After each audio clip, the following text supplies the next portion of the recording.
Sir BSc का तो second same का पहला लेक्चर है। काफ़ी दिन आपको इंतज़ार करना होगा, बहुत दिनों से क्लासेस नहीं हुआ हमारा।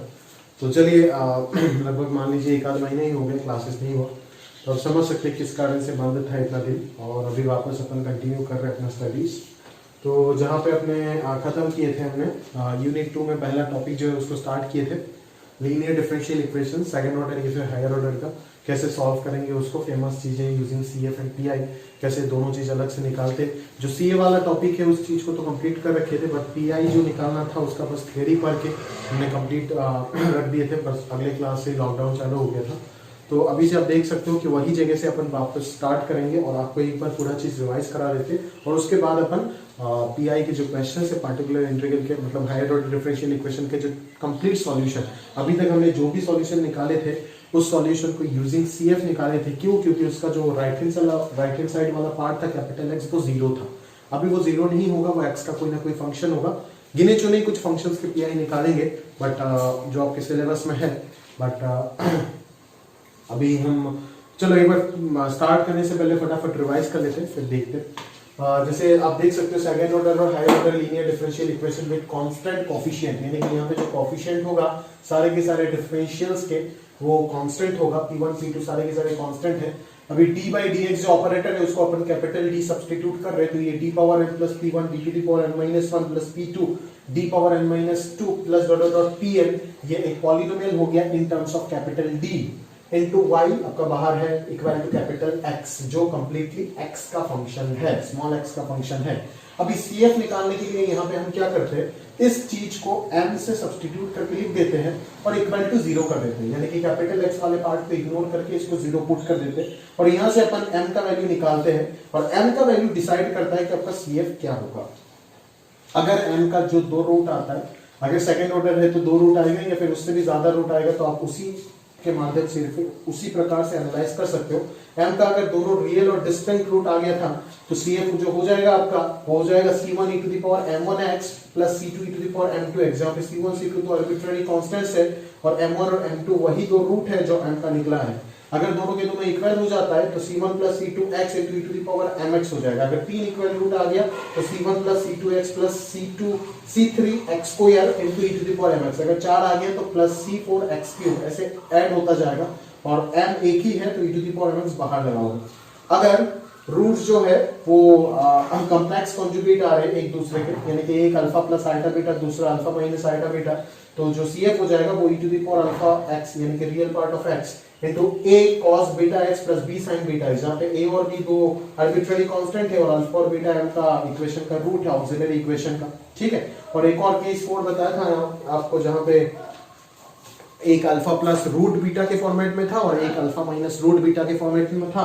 उस चीज में कुछ ही नहीं होगा, बस यहाँ पे x की जगह पे hx आ जाएगा, हाइपरबोलिक फंक्शन का इंट्रोड्यूस हो जाएगा, ठीक है। तो उसके बाद ये हो गया आपका CF निकालने का टोटल फॉर्मूला। उसके बाद अगर मैं पर्टिकुलर इंटीग्रल निकालने का बात करूं तो पर्टिकुलर इंटीग्रल यहाँ पे देख सकते हो, इसको फंक्शन ऑफ d बोल सकते हैं, function of d into y is equal to x। तो यहाँ से जो y आएगा 1/f of d into x वही हो जाएगा आपका पर्टिकुलर इंटीग्रल, क्योंकि मैंने बताया था यहाँ पे आपको अच्छे से एक्सप्लेन करके f of d into 1/f of d into x, जो अल्टीमेट रिजल्ट आएगा वो x ही आएगा। इसीलिए इस चीज को हम बोल रहे हैं पर्टिकुलर इंटीग्रल, क्योंकि ये इस इक्वेशन को सेटिस्फाई कर रहा है। समझ में आया ना। फिर पर्टिकुलर इंटीग्रल का कुछ अलग अलग फॉर्मूले हैं, यहाँ पे फॉर्मूले काफी ज्यादा है जो आपको याद रखना पड़ जाएगा। तो 1/f ऑफ d, अगर f ऑफ d सिर्फ और सिर्फ d होता है तो एक इंटीग्रेशन आएगा, 1/d मतलब एंटी डेरिवेटिव जो कि इंटीग्रल ऑफ x dx हो जाएगा, d स्क्वायर मतलब दो इंटीग्रेशन आएगा, d क्यूब मतलब तीन इंटीग्रेशन आएगा, एंड सो ऑन चलता जाएगा, ठीक है। पीआई निकालने का कुछ स्पेशल मेथड्स है, आपको नोट्स में सब कुछ लिख के दिया गया है, वापस नोट्स करने की जरूरत नहीं है ना, आपको नोट्स मिल जाएगा सब कुछ। ऑलरेडी हम लोग ये चीज क्लास में डिस्कस कर लिए थे, आज एक रिवीजन के तौर में सारी चीज देख रहे हैं, ठीक है सर। तो पीआई निकालने का जो मेथड से देख लेते हैं। कैपिटल एक्स कुछ गिने चुने फंक्शन हमने चुने, अगर एक्सपोनेंशियल होता है तो क्या करेंगे, जो 1/f of d into x होगा उस जगह पे डायरेक्टली आंसर आ जाएगा 1/f of a into e to the power ax plus b, अगर आपका डिनोमिनेटर नॉन जीरो है तो। अगर डिनोमिनेटर जीरो हो जाता है तो आप बाहर यहाँ पे एक x चिपकाओगे और इस चीज को f ऑफ d जो है उसको डेरिवेटिव करके, फर्स्ट डेरिवेटिव करके जो एक्सप्रेशन आएगा उसमें d का वैल्यू a पुट कर दोगे। समझ में आ रहा है ना। कब पुट करोगे, अगर वापस बोल रहा हूं कि डिनोमिनेटर अगर नॉन जीरो है तो। अगर डिनोमिनेटर जीरो है तो वापस एफ डी वाला पार्ट जो है उसको एक और बार डिफरेंशिएट करके आपको सक्सेसिव डिफरेंशिएशन करना है, करके नया एक्सप्रेशन निकालना है, उसमें डी का वैल्यू ए पुट करके चेक करना है। अगर वो नॉन जीरो है तो वही हो जाएगा आंसर, साथ में एक्स के जगह पे एक्स स्क्वायर आ जाएगा। और अगर वो जीरो नहीं है, अगर वो जीरो हो गया तो फर्दर आपको थर्ड डेरिवेटिव में जाना पड़ेगा, एंड सो ऑन चलता जाएगा। समझ में आ रहा है ना?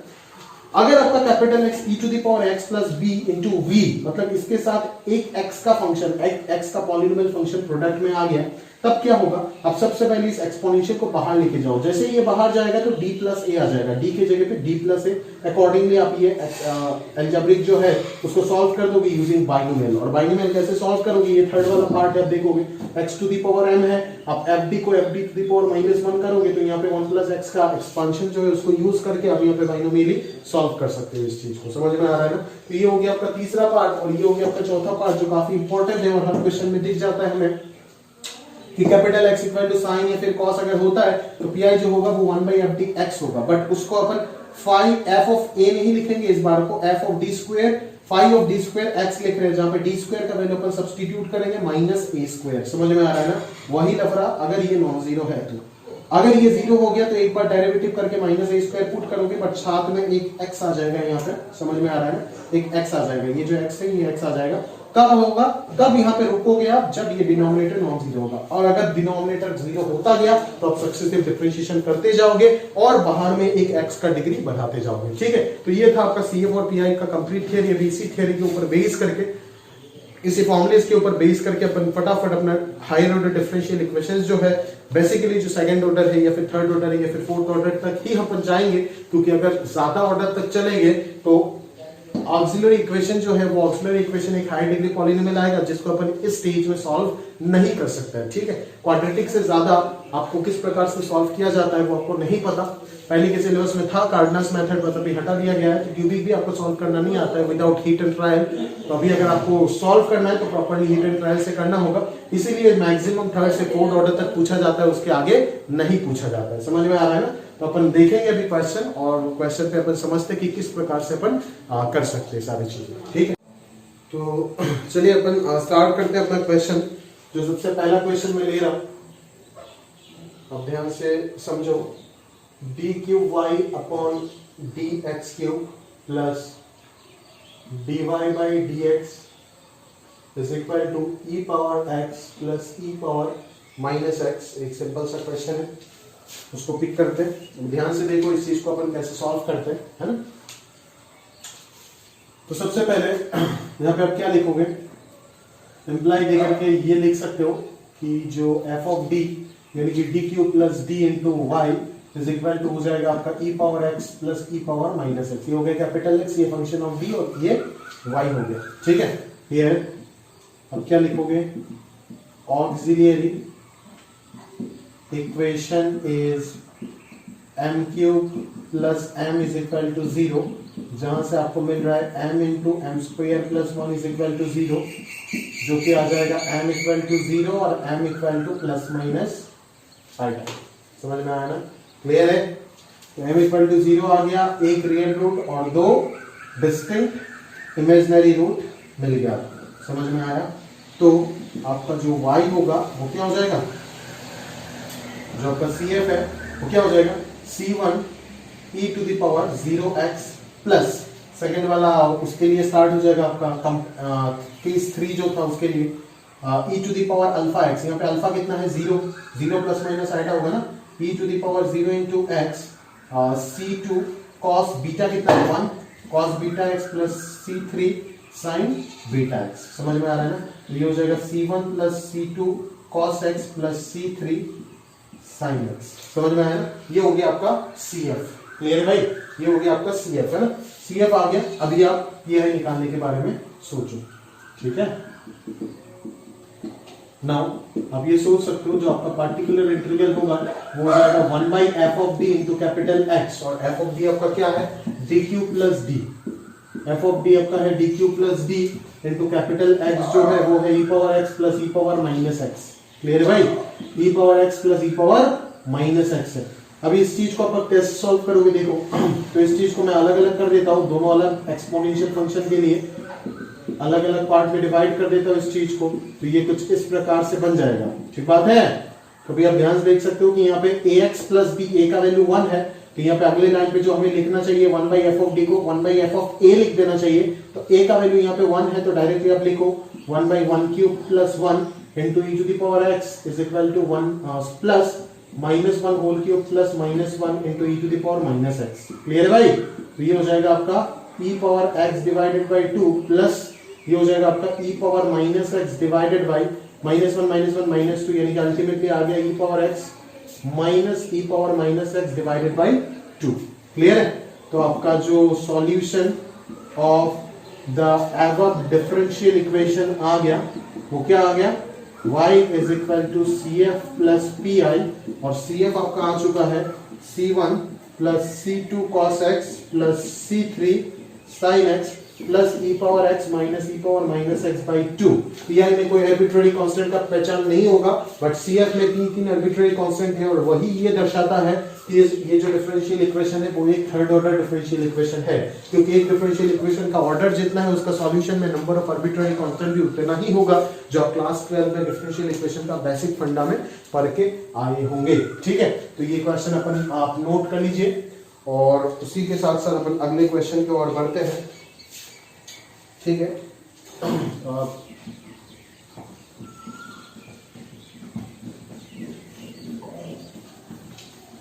बार बार बोल रहा हूं, मुझे थोड़ा सा जल्दी में पढ़ाना हो रहा है, क्यों? क्योंकि वीडियो का लेंथ तो बड़ा हो जाता है, या फिर एक दिन में 4-5 वीडियो बनाने के चक्कर में समय भी कम रहता है, एडिटिंग, प्रोसेसिंग, अपलोडिंग काफी काम 15-16 घंटा का हो जाता है, तो थोड़ा सा एडजस्ट कर लीजिएगा। डाउट अगर होता है तो टेलीग्राम ग्रुप है, मेरा नंबर है सभी के पास, कभी भी फोन कीजिए, डाउट क्लियर करके देंगे। तो क्वेश्चन नंबर 2 जो है वो आप देख सकते हो, D square Y upon D X square plus Y is equal to sine X into sine 2x।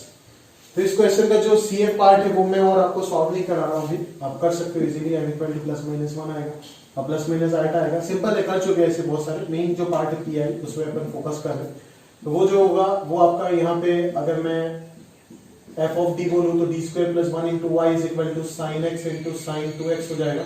ठीक है, तो पीआई जो आएगा वो क्या हो जाएगा 1 by F of D into capital x, और कैपिटल एक्स यहाँ पे आपको ये फंक्शन गिवन है।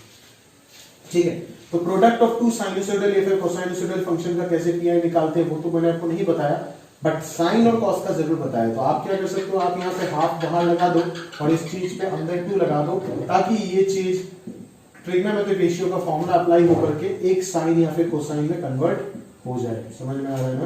तो ये हो जाएगा आपका 2 sin sin b cos a minus B minus cos a plus B. सही है, तो ये हो जाएगा आपका 1 by D square plus 1 cos x minus 1 by D square plus 1 into cosine of thrice x। Clear है? तो अभी आप देख सकते हो कि जब भी ट्रिग्नोमेट्रिक होता है और डी स्क्वायर होता है, तो डी स्क्वायर की जगह पे हम माइनस ए स्क्वायर सब्स्टिट्यूट करते हैं। तो डी स्क्वायर की जगह पे माइनस ए स्क्वायर अगर सब्स्टिट्यूट करते हैं तो ए तो 1 है, तो minus 1 square that is minus 1 plus 1 0 हो जाएगा। अगर डिनोमिनेटर 0 होता है तो हम क्या करते हैं, एक बार x लगाते हैं और f ऑफ d को डिफरेंशिएट करके f डैश d लिख देते हैं, दैट इज 2d आ जाएगा, और यहाँ पे क्या हो जाएगा आपका कोसाइन ऑफ x हो जाएगा। समझ में आ रहा है मेरे बात? और ये हो जाएगा आपका 1 बाई डी स्क्वायर प्लस 1। यहाँ पे तो कोई दिक्कत नहीं है, देखो a 3 है तो माइनस 3 स्क्वायर कितना, डी स्क्वायर की जगह पे क्या हो जाएगा minus 3 square that is minus 9। तो यहाँ पे अगर माइनस 9 बैठेगा तो कोई इशू नहीं है, डिनोमिनेटर 0 वगैरह कुछ नहीं होगा, वही हो जाएगा आंसर। तो ये हो जाएगा आपका x by 2 1 by D cos x हो जाएगा, integration of cos x dx minus minus plus 1 by 8 into cos 3x। तो इसका जो आंसर हो गया वो क्या हो जाएगा आपका x बाई 4, x बाई 3 जो half x by 4 integration of cos x हो जाएगा sin x plus half into 1 by 8 हो जाएगा 1 बाई 16 इंटू cos 3x। तो ये हो गया आपका पीआई, और CF जो है वो आप निकाल देना, और फाइनली जो सॉल्यूशन हो जाएगा वो हो जाएगा आपका y is equal to CF plus PI. ठीक है, तो इस प्रकार से आप इस क्वेश्चन को सॉल्व कर सकते हो, है ना? आप पॉज करके नोट कर लो, और उसके बाद हम आगे की ओर बढ़ते हैं और अगला क्वेश्चन करते हैं अपना।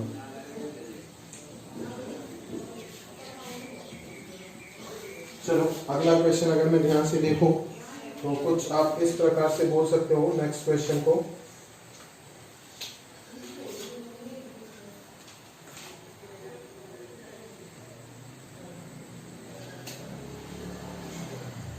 Question number 3, D square Y upon D X square minus 2 divide by D X plus 5y is equal to 10 sine X. ठीक है ना? तो इसका अगर मैं पॉलिनोमियल फॉर्म लिखूं तो क्या लिखोगे? D square minus 2d plus 5 into Y is equal to 10 sine X. ठीक है, CF आप निकाल दीजिएगा, यहां से निकलेगा 2, ऑब्वियसली डिस्क्रिमिनेंट नेगेटिव दिख रहा है तो कॉम्प्लेक्स कॉन्जुगेट रूट आएगा और उसका CF लिखना आपको आता है। मैं मेनली फोकस कर रहा हूँ PI वाले पार्ट पे। तो देखो इसका जो PI हो जाएगा वो क्या हो जाएगा? 1 divided by D square minus 2d plus 5 into 10 sine x हो जाएगा। समझ में आ रहा है ना? अभी 10 जो है वो कांस्टेंट पार्ट है, उस चीज को आप बाहर लेकर के जा सकते हो, तो अंदर जो हो जाएगा वो D square minus 2d plus 5 into sine x हो जाएगा। समझ में आ रहा है ना? और साइन एक्स अगर होता है साइन या फिर कोसाइन, तो डी स्क्वेयर की जगह पे हम क्या सब्स्टिट्यूट कर देते हैं? माइनस ए स्क्वेयर। तो यहाँ पे a1 है तो हम सब्स्टिट्यूट करेंगे माइनस 1। समझ में आया? तो ये कितना हो गया? माइनस 1 प्लस 5 हो जाएगा 4 minus 2d into sine x. समझ में आया? बट साइन एक्स अगर है और d है तो काम नहीं चलने वाला। क्यों? क्योंकि इस d को d स्क्वायर बनाना हमारे लिए इंपॉर्टेंट है। जब तक d स्क्वायर नहीं बनेगा तब तक कोई काम नहीं होगा। तो अगर इसको d से d स्क्वायर बनाना है तो एक ट्रिक यहाँ पे आप लगा सकते हो कि 4 माइनस 2d को आप रैशनलाइज कर दो, 4 प्लस 2d से ऊपर नीचे मल्टीप्लाई कर दो, आपका काम निपट जाएगा। आप बोलोगे सर ऊपर जो d आ जाएगा उसका क्या करें? उसका क्या करें? अभी मैं दिखाता हूँ, वो आपके लिए एक फायदे का चीज है। अगर ऊपर d मिल रहा है मतलब ऊपर ddx मिल रहा है, ऊपर अगर ddx मिल रहा है तो डिफरेंशिएशन ऊपर मिल रहा है, जो काफी इजीली आप सॉल्व कर लोगे। तो ये 4 माइनस 2d और 4 प्लस 2d ओवरऑल क्या बन जाएगा? 16 minus 4d square. 16 minus 4d square ऊपर हो जाएगा 4 plus 2d into sine x. Clear है? अभी वापस d स्क्वायर जनरेट हो गया, हमने कर दिया, तो इसी d स्क्वायर को हम क्या करेंगे? Minus a square that is minus 1 square substitute कर देंगे। तो ये कितना हो जाएगा? माइनस 1 पुट होते ही ये 20 हो जाएगा और ऊपर वाला 4 plus 2d into sine x हो जाएगा। समझ आ रहा है आपको? 10 बाई 20 बाहर एक हाफ चला जाएगा, यहाँ पे ये साइन एक्स तो ब्रैकेट में है, तो 4 साइन एक्स एक टर्म आ जाएगा और दूसरा टर्म आएगा 2d साइन एक्स। समझ में आ रहा है? और d कैपिटल D का मतलब आपको अच्छे से पता है d dx है, और d साइन एक्स का मतलब हो जाएगा आपका d dx of sine x which is cosine of x। तो इस प्रकार से आपका ये क्वेश्चन भी इजीली निपट गया। ठीक है, तो अभी आगे की ओर बढ़ते हैं और अगला क्वेश्चन पेपर सोचते हैं। देखिए फटाफट।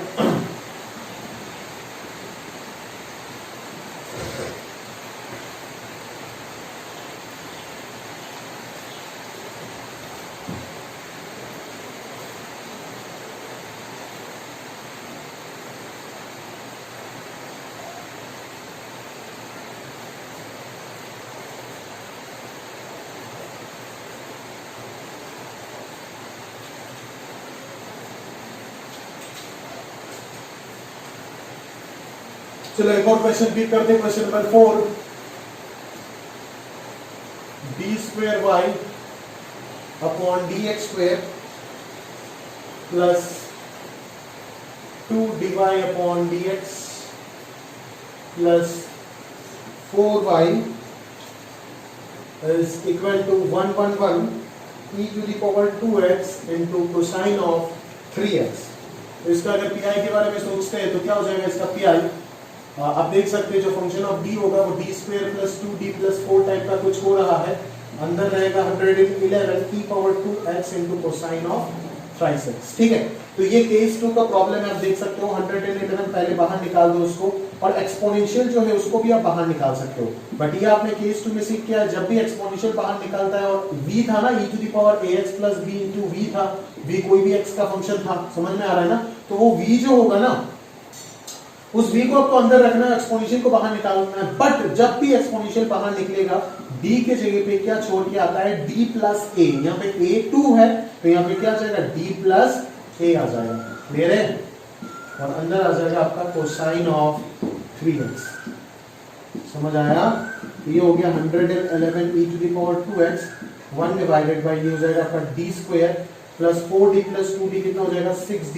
4 प्लस 4 8 प्लस 4 12 हो जाएगा, और यहाँ पे आ जाएगा cos 3x। अगर कोसाइन है या फिर साइन है और डी स्क्वायर है तो तुरंत आप डी स्क्वायर को माइनस ए स्क्वायर लिखने में देर मत कीजिएगा। ए का वैल्यू 3 है तो ये -9 पुट होगा। 111 e to the power 2x, ये हो जाएगा आपका -9 plus 6d plus 12 into cosine of 3x। समझ आ रहा है ना? तो ये होगा यहाँ से आपका 111 e to the power twice x, 12 minus 9, ये कितना हो जाएगा 3 plus 6d into cos of 3x हो जाएगा। 3 यहाँ से बाहर निकाल दीजिए, 111/3 e to the power 2x, यहाँ पे जो चीज बनेगा वो होगा 2d प्लस 1। बट उसी 2d प्लस 1 को आपको d स्क्वायर में कन्वर्ट करने के लिए अभी अभी सिखाया, 2d माइनस 1 से रैशनलाइज कर दीजिए हर जगह पे, आपको आपका मंजिल मिल जाएगा। समझ में आ रहा है ना? तो ये हो गया 111/3 e to the power 2x। Handwriting थोड़ा खराब हो रहा है, एडजस्ट कर लीजिएगा सर। 2d माइनस 1, तो ये हो जाएगा आपका 4d square minus 1 into cosine of 3x। Clear है बात?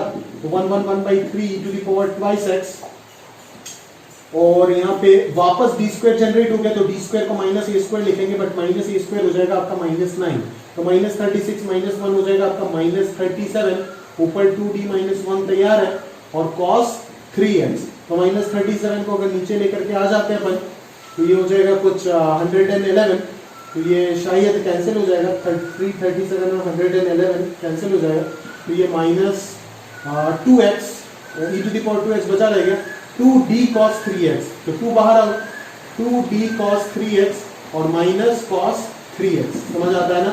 तो माइनस e पावर 2x और d derivative of d dx of cos 3x, ये कितना हो जाएगा -6 sin 3x और माइनस cos 3x। तो ओवरऑल जो आपका pi आ गया वो हो गया, माइनस बाहर निकल करके ये प्लस हो जाएगा, e power 2x 6 sin 3x plus cos 3x। तो ये हो गया आपका फाइनल pi। समझ में आया ना? ये हो गया आपका एक्सपोनेंशियल और ट्रिग्नोमेट्रिक, मतलब केस 2 और केस 4 का प्रॉपर एप्लीकेशन आपको यहाँ पे मिल चुका है। समझ में आ रहा है ना? ठीक है, तो इस प्रकार से आप पॉज करके नोट कर लीजिए। बार बार बोल रहा हूँ, थोड़ा जल्दबाजी में बताना हो रहा है। अगर आपको कोई डाउट है आप तुरंत मेरे को फोन कीजिए, मैं सारा चीज आपका क्लियर करके देता हूँ, या फिर अगर आपको कोई भी प्रॉब्लम होता है फोन करने में तो आप टेलीग्राम में पूछिए। पर्सनल व्हाट्सएप नंबर भी आपको पता है 867863872539, उस पर भी कॉल करके आप पूछ सकते हैं, या फिर मैसेज कर दीजिएगा, बता दूंगा। ठीक है, उसके बाद जो अगला क्वेश्चन है उसके ओर अपन बढ़ते हैं, और वो क्वेश्चन है हमारा, इधर गया, हाँ बाइनोमियल का एक आध क्वेश्चन ले लेते हैं।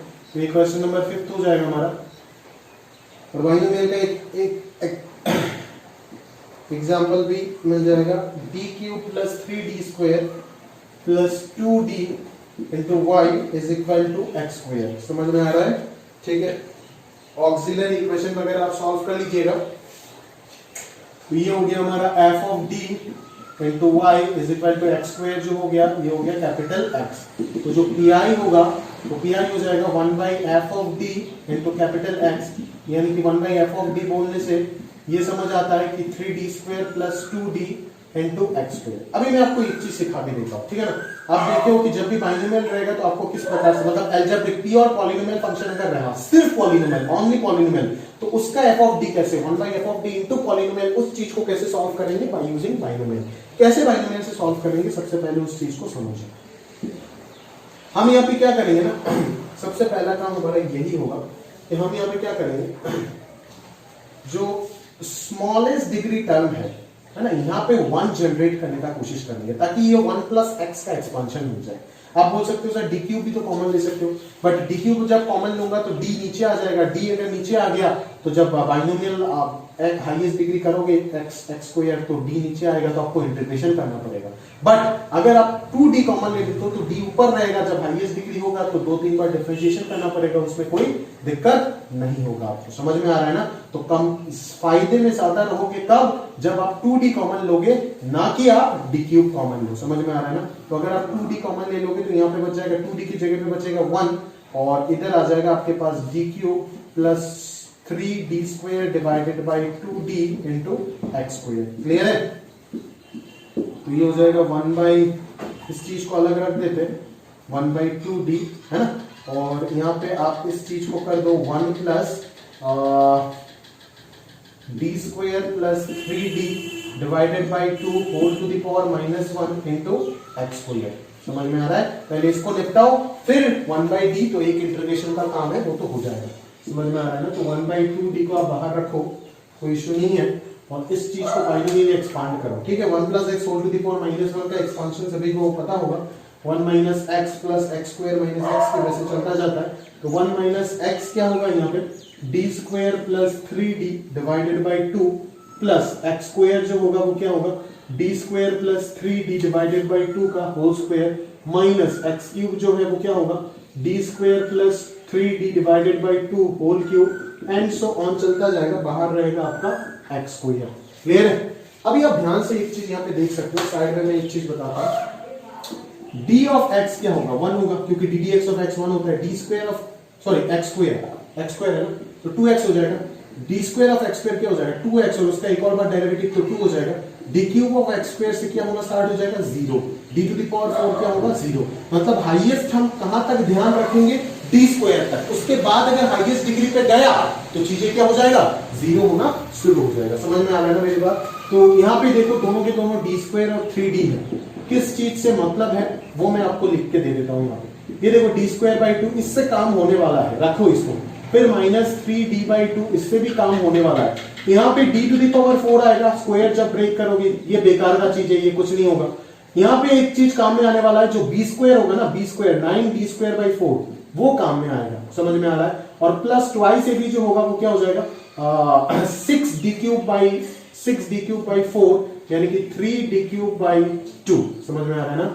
और ट्वाइस ए भी हो जाएगा आपका 6d³ / 4 यानी कि 3d³/2, और माइनस यहाँ पे अगर आप देखो क्यूब से तो सारी चीज बेकार है, पहला जो छोटा से छोटा क्यूब आएगा वो क्या आएगा, d³, फिर जैसे ही 3a² करोगे तो d³ से ज्यादा आएगा, 3ab² करोगे तो उससे भी ज्यादा होगा, फिर a³ जब करोगे तो d⁶ आएगा। मतलब यहां से जो भी हाईएस्ट पावर d आएगा वो सारे के सारे d² से बड़ा पावर आएगा, और अगर d² से बड़ा पावर आया तो उसके साथ जब भी x² को ऑपरेट करेंगे तो आंसर क्या होना शुरू हो जाएगा, 0 होना शुरू हो जाएगा। इसीलिए मैं उसको और लिख नहीं रहा हूं, उसको डॉटेड में घुसा देता हूं। समझ में आ रहा है मेरी बात? क्लियर है सर?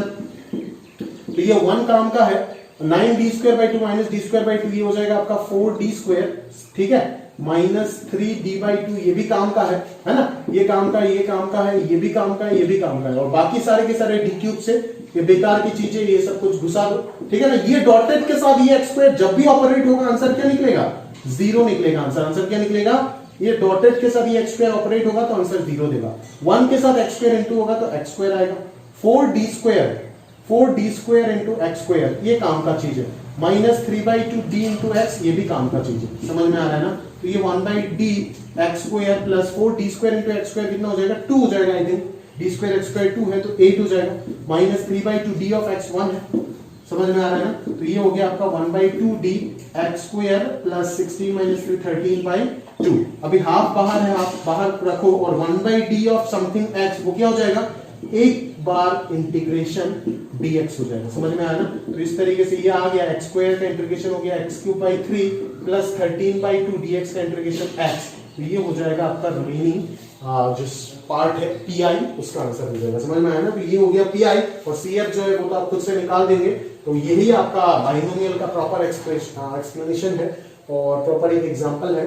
तो बाइनोमियल एक्सपेंशन करना आपको आना चाहिए, और ये आपको विजुअलाइज करना पड़ेगा कि जो आपका कैपिटल x है वो किस डेरिवेटिव पे खत्म हो रहा है। यहाँ पे मैं देख रहा हूँ कि थर्ड डेरिवेटिव से ही वो 0 होना स्टार्ट हो रहा है, तो थर्ड डेरिवेटिव ऑनवर्ड्स जो भी टर्म होगा उसको आप इग्नोर मारना शुरू कर दोगे, उसको डॉटेड के अंदर घुसा दोगे, क्योंकि उसके साथ x² जब भी ऑपरेट होगा 0 आना चालू हो जाएगा।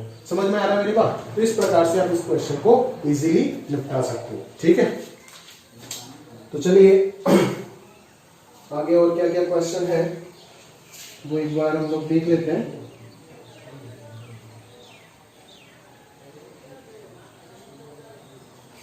चलिए एक और क्वेश्चन ले लेते हैं जो कि होगा हमारा इमेजिनरी के कंसेप्ट के ऊपर, और वही हमारा लास्ट टाइप हो जाएगा पीआई का। बाकी मैं आपको होमवर्क में दूंगा कुछ क्वेश्चंस।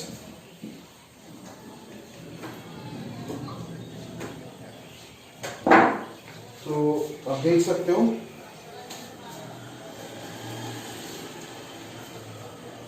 जो नेक्स्ट क्वेश्चन है नंबर 6, उसमें मैं ले रहा हूं ये question, d² y upon dx² plus 4y is equal to x cos x। ठीक है, तो चलिए जरा इस क्वेश्चन को सॉल्व करते हैं।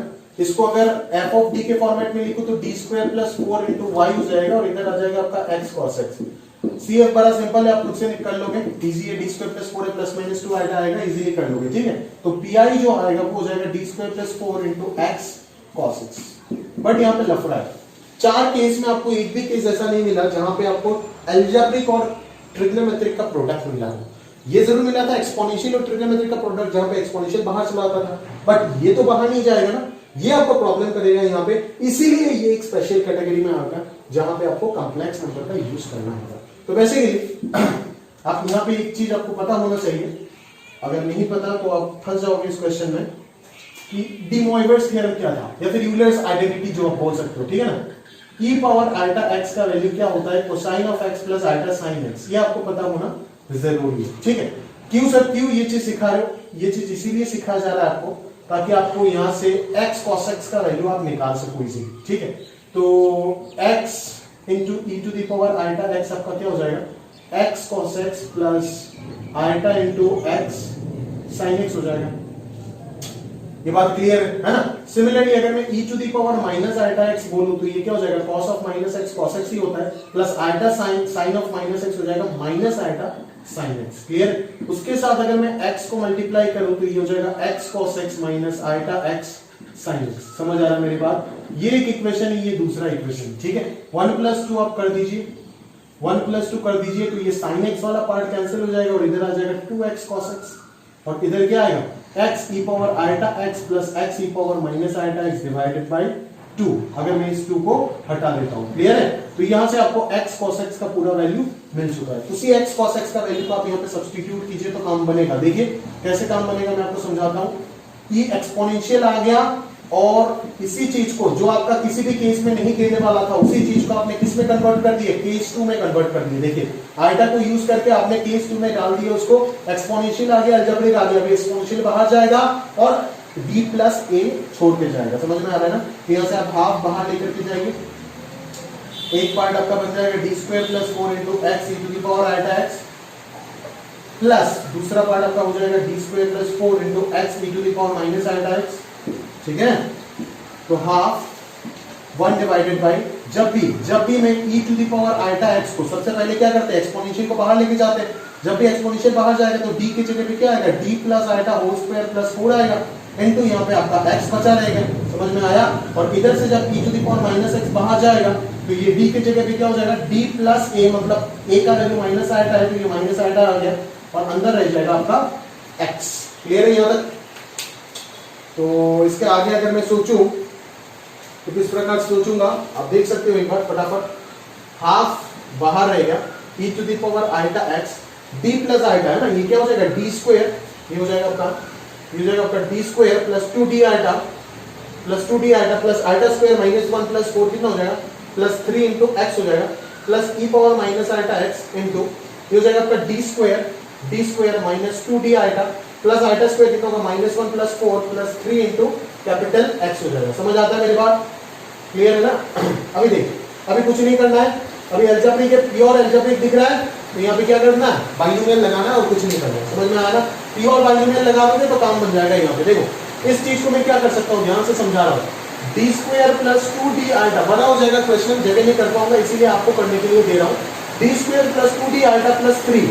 मैं बार बार बोला कि d को ऊपर रखना है, यहाँ से अगर d² कॉमन लेंगे तो d नीचे आएगा तो आपके लिए दर्द बढ़ेगा। क्यों, क्योंकि 1/d आपको इंटीग्रेशन करने में मजबूर कर देगा, बट अगर ऊपर d रहेगा तो आप डिफरेंशिएशन करने में कंफर्टेबल महसूस करेंगे। इसीलिए मैं बोल रहा हूँ कि यहाँ से d² कॉमन ना लेके 3 को कॉमन लीजिए, तो ये हो जाएगा 1 plus d² plus 2d iota divided by 3। समझ में आ रहा है, तो ये 1 प्लस x का फॉर्मेट में बन गया। क्यों हम हमेशा 1 प्लस एक्स के फॉर्मेट में बनाते हैं बाइनोमियल करने के टाइम, क्योंकि उसी का एक्सपांशन हमें इजीली पता होता है। ठीक है, तो अगर मैं सिर्फ इस पार्ट को बोलूं, इस पार्ट को अगर मैं समझा दूंगा तो ये पार्ट तो आप अपने आप कर लेंगे और बाहर प्रोडक्ट करके रखना है बस और आंसर निकालना है। समझ में आया ना, वो सब मल्टीप्लीकेशन वगैरह खुद करने में काबिल हो, आप खुद कर सकते हो उस चीज को। ठीक है। तो यहाँ पे अगर मैं बोलूँ तो इस चीज को मैं क्या करूंगा, इस चीज को मैं इस प्रकार से लिखूंगा। अभी देखो ये जो 3 है ये नीचे क्या आ जाएगा 1/3 into 1 plus B square plus 2d alpha divided by 3 into X. अभी हाफ 1/3 तो इधर चला जाएगा और ये जो हो जाएगा ये क्या हो जाएगा D square plus 2d alpha divided by 3 whole to the power -1 into X. इस प्रकार से आ जाएगा, समझ में आ रहा है ना। बट अभी ये 1 प्लस समथिंग का होल टू द पावर -1 इसका एक्सपांशन क्या होगा, इसका एक्सपांशन हो जाएगा 1 minus x, 1 minus x plus क्या होगा, प्लस हो जाएगा आपका x square minus x cube and so on, और बाहर एक्स है। भाई सोचने का तो कोई जरूरत ही नहीं है क्योंकि एक्स जो है वो उसका डिग्री काफी रिड्यूस है, उसका डी ऑफ एक्स हो जाएगा 1, डी स्क्वायर से ही वो 0 होना काम हो जाएगा, है ना। तो 0 होना चालू हो जाएगा तो आपको कुछ करके फायदा ही नहीं है, समझ में आ रहा है ना। देखो इसी चीज को कैलकुलेट करके फायदा नहीं, क्योंकि यहाँ पे क्या आएगा डी स्क्वायर आएगा, डी टू द पावर 4 आएगा और डी क्यूब आएगा जब आप इसको a प्लस बी से होल स्क्वायर से ब्रेक करोगे, समझ में आ रहा है ना। तो डी स्क्वायर ऑफ एक्स भी 0, डी क्यूब ऑफ एक्स भी 0 और D to the power 4 of X भी 0। तो यहाँ से कैलकुलेट करना बेकार है, इससे कोई मतलब नहीं है, समझ में आ रहा है ना। तो इसका जो आंसर आ जाएगा वो x इंटू 1x हो जाएगा और माइनस यहाँ पे एक चीज बचेगा, देखो 2d/3 आएगा, तो 2 आल्टा बाई 3 को बाहर रख दो और d ऑफ x का आंसर हो जाएगा 1। तो यहाँ पे बच जाएगा आपका x minus 2 ultra by 3। Clear है ये चीज, यहाँ पे आपको बच जाएगा x minus 2 ultra by 3। Similarly इस जगह पे सॉल्व होके भी ये आ जाएगा कुछ इसी प्रकार से सेम, बस यहाँ पे माइनस आएगा, यहाँ पे माइनस है, इस जगह पे माइनस आएगा और सेम प्रकार से आप सॉल्व करके इसका भी आंसर निकालिए। फिर दोनों को यहाँ पे रखिए और रखने के बाद e पावर आल्टा x को इस फॉर्मेट में छोड़ने से आंसर नहीं मिलेगा, आपको नंबर नहीं मिलेगा, कुछ स्टेप्स बाद मिलने के बाद नंबर नहीं मिलेगा। क्यों मैं बता रहा हूँ आपको, क्योंकि आपका क्वेश्चन जो था वो एक रियल फंक्शन था, x इंटू cos x, वो कोई कॉम्प्लेक्स फंक्शन नहीं है, वो एक रियल फंक्शन है। यहाँ पे आल्टा का कोई पहचान नहीं है, बट आप अगर आंसर छोड़ देते हो इन टर्म्स ऑफ आल्टा तो वो गड़बड़ हो जाएगा ना भाई। आंसर को भी जो छोड़ना होगा वो भी एक रियल फंक्शन में ही छोड़ना होगा, इसीलिए आपको वापस e to the power alpha x को cos x plus alpha sine x और e power minus alpha x को cos x minus alpha sine x लिख के, और ये चीज जो है वो दोनों को प्रोडक्ट करके कैंसिल आउट करके देखेंगे आप कि इमेजिनरी पार्ट जो है वो अपना आप जो आपने इंट्रोड्यूस किए थे क्वेश्चन को सिंप्लीफाई करने के लिए वो अपना आप यहाँ पे कैंसिल आउट होकर के गायब हो गया और आपका जो आंसर है पीआई का वो एक रियल फंक्शन ही मिल रहा है। ठीक है, तो मेरा जगह और समय दोनों कम होते हुए मैं ये क्वेश्चन आपको होमवर्क में दे रहा हूँ, तो ये क्वेश्चन आप होमवर्क में कीजिएगा और बाकी जितना भी चीज आपको समझाया गया है वो प्रॉपर्ली आप एक बार प्रैक्टिस कर लीजिएगा। आज का क्लास अपन यहीं तक समाप्त करते हैं और नेक्स्ट क्लास में अपन और कुछ क्वेश्चन करके अगले टॉपिक पे और बढ़ेंगे और आपको कुछ होमवर्क भी दिया जाएगा। आज के क्लास में क्या मैं कोई होमवर्क नहीं दे रहा हूँ, कल के क्लास में या फिर नेक्स्ट जो भी क्लास होगा कल या फिर परसों होगा तो उस दिन को आपको प्रॉपर होमवर्क और अगला टॉपिक सीखने को मिलेगा। बट आज की क्लास में कोई अपना होमवर्क नहीं दे रहा है, इतना ही 5 क्वेश्चन अच्छे से प्रैक्टिस कर लीजिए।